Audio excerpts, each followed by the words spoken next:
Big shot ஆன்மீக நேயர்களுக்கு அன்பு வணக்கம். நாம் தொடர்ந்து 63 நாயன்மார்களுடைய வாழ்க்கை வரலாறை சிந்தித்துக் கொண்டிருக்கின்றோம். அந்த வகையில் இன்றைக்கு மிகவும் அற்புதமான ஒரு நாயனாருடைய வரலாற்றை சிந்திக்கவிருக்கிறோம். நம்பிரான் திருமூலன் அடியார்க்கும் அடியன் என்று சுந்தரமூர்த்தி நாயனார் சுவாமிகளாலேயே பாராட்டப்பட்ட அற்புதமான நாயனார் இந்த நாயனார். நம்ம எல்லாருக்கும் பழக்கப்பட்ட ஒரு நாயனார், திருமூல நாயனார் என்று சொல்லக்கூடிய ஒரு அற்புதமான நாயனார். இந்த நாயனார் கைலாயத்திலே நந்தி தேவரினுடைய மாணவராக ரொம்ப காலம் வாழ்ந்து சிவ ஆகமங்களை எல்லாம் பயின்று இருக்கக்கூடிய ஒரு நாயனாராக இருந்தார். அவருக்கு இந்த பூலோகத்தில் இருக்கக்கூடிய அத்தனை சிவாலயங்களையும் தரிசிக்க வேண்டும் சொல்லி ஒரு ஆசை ஏற்படுகிறது. இந்த ஆசையினாலே நந்தி தேவரை வணங்கி இவர் உத்தரவு பெறுகிறார். அதன் பிறகு பெருமானாகிய சிவபெருமானிடம் வேண்டி அவரிடத்திலும் இவர் உத்தரவு பெறுகிறார். உத்தரவு பெற்ற பிறகு நேரடியாக இங்கே கைலாயத்திலிருந்து பூலோகம் வந்து பூலோகத்தில் இருக்கக்கூடிய அத்தனை சிவாலயங்களையும் தரிசிக்கிறார். அதன் பிறகு அவர் எங்க போறாருன்னா நேபாளம் போறாரு.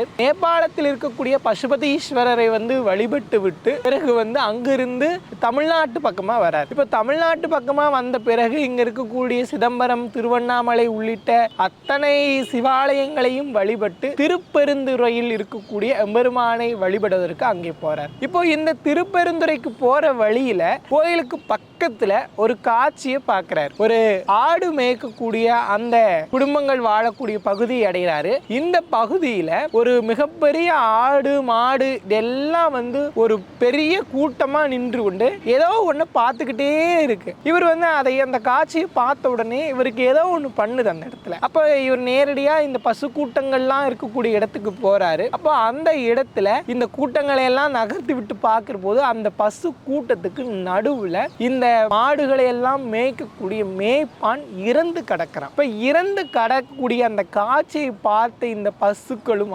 ஆடுகளும் கண்ணீர் விட்டு அழுகுதுங்க. ஏன்னா நம்ம வீட்டுல எல்லாம் யாருக்காவது ஒண்ணு ஏதாவது ஆகுது அப்படின்னா அந்த வீட்டுல இருக்கிற மாடு அழுகும். இதை ஆடு மாடு மேய்க்கிறவங்களுக்கு இது நல்லா தெரியும். ஸோ இந்த மேய்க்கக்கூடிய மேய்ப்பான் இறந்து போனதுனால இந்த ஆடு மாடுகள் எல்லாம் பாத்தீங்கன்னா கண்ணீர் சொரிந்து அந்த இடத்துல நின்று கொண்டிருக்கின்றன. இந்த காட்சியை பார்த்த உடனே இந்த அடியாருக்கு தாங்களை பாருங்க துக்கம், நம்ம ஏதாவது ஒண்ணு செய்தாக வேண்டும்னு சொல்லி தன்னுடைய அஷ்டமா சித்திகளில் ஒன்றான கூடு விட்டு கூடு பாயக்கூடிய அந்த சித்துகளை பயன்படுத்தி தன் உடலை விட்டு தன்னுடைய உயிரை எடுத்துக்கொண்டு அந்த ஆடு மேய்க்கக்கூடிய மேய்ப்பானுடைய உடலுக்கு போறாரு. இப்ப மேய்ப்பானுடைய உடலுக்கு போன உடனே மேய்ப்பான் எழுந்துச்சார். இப்ப இதை பார்த்த உடனே பசுமாடுகளுக்கு எல்லாம் மீண்டும் மகிழ்ச்சி ஏற்பட்டுருது. தன்னுடைய ஆடு மேய்ப்பானுக்கு ஒன்றும் ஆகல அப்படிங்கறத இந்த பசுக்களும் ஆடுகளும் பார்த்து மகிழ்ச்சி அடைதுங்க. உடனே இவர் என்ன செய்யறாருன்னா அந்த மேய்ப்பானுடைய உடலில் இருந்தே இந்த ஆடு மாடுகளை எல்லாம்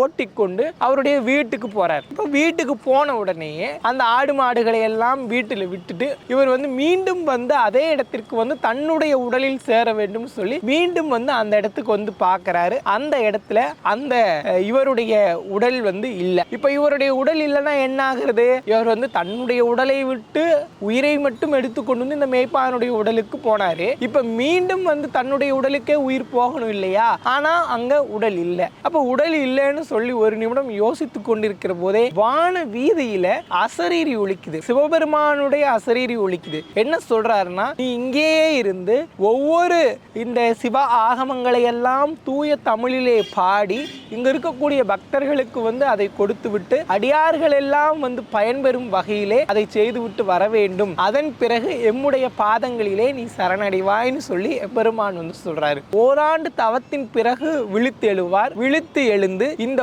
ஓராண்டில் அவர் கற்ற சைவ ஆகமங்களினுடைய அந்த பயன்களை எல்லாம் ஒரு பாடலாக எழுதுவார். இப்படி 3000 ஆண்டுகள் தவம் செய்து ஆண்டுக்கு ஒரு பாடல் வீதம் 3000 பாடல்களை எழுதி திருமந்திரம் என்ற பெயரிலே நமக்கு கொடுத்திருக்கின்றார். இப்படிப்பட்ட ஒரு அற்புதமான நாயனார் இங்கே தமிழகத்திலிருந்து கைலாயத்திற்கு புறப்பட்டு போறார். கைலாயத்திலே எம்பெருமான் வான வீதியிலே ரிஷப வாகனத்தில் உமையமையோடு காட்சி தந்து இந்த நாயனாரை ஏற்றுக்கொள்கிறாங்க. அதன் பிறகு 63 நாயன்மார்கள் வரிசையிலும் இவருக்கும் ஒரு இடம் கொடுத்து இவரையும் ஆட்கொண்டுகிறார்கள். எனவே இப்படிப்பட்ட ஒரு அற்புதமான நாயனார் ஏற்றி தந்ததுதான் திருமந்திரம். திருமுறைகளில் ஒன்றாக இருக்கக்கூடியது. சிவ ஆகமங்களை தமிழில் படிக்க வேண்டும் என்று சொன்னால் திருமந்திரம் ஒன்றே போதும் என்ற நிலையிலே நமக்கு எழுதி கொடுத்திருக்கிறார். இப்படி ஒரு அற்புதமான நாயனாரை வழிபட்டு வாழ்க்கையில் எல்லா எல்லாவித பயன்களையும் அடையும்படி கேட்டுக்கொள்கிறோம். மீண்டும் ஒரு அடுத்த நாயன்மாருடைய வாழ்க்கை வரலாற்றில் சிந்திக்கும் வரை உங்களிடமிருந்து விளைவிடுவது பிக் ஷாட் ஆன்மீகம். நன்றி.